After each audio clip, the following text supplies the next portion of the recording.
السلام علیکم ورحمۃ اللہ وبرکاتہ۔ سوال نمبر 1، ہجرت کسے کہتے ہیں؟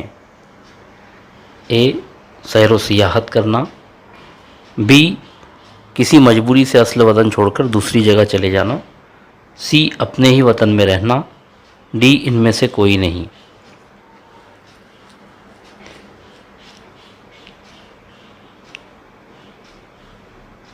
ہجرت کی تعریف پوچھی گئی ہے، تو ہجرت کہتے ہیں کسی مجبوری سے اصل وطن چھوڑ کر دوسری جگہ چلے جانا۔ آپشن بی درست جواب۔ سوال نمبر 2، آپ صلی اللہ علیہ وسلم کے زمانے میں کتنی ہجرتیں ہوئیں؟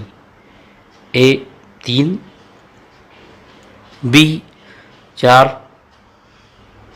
سی 2، ڈی 1۔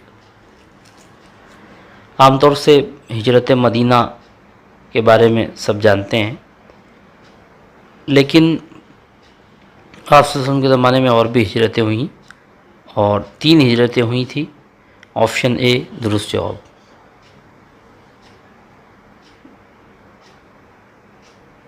سوال نمبر 3، آپ صلی اللہ علیہ وسلم کے زمانے میں جو 3 ہجرتیں ہوئیں ان کے نام بتائیے۔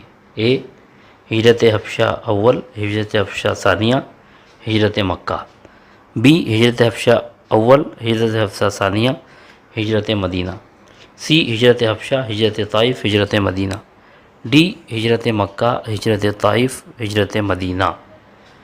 تو تینوں ہجرتوں کے نام بتانا ہے، تو آپشن بی درست جواب ہے، ہجرت حبشہ اول، ہجرت حبشہ ثانیہ اور ہجرت مدینہ۔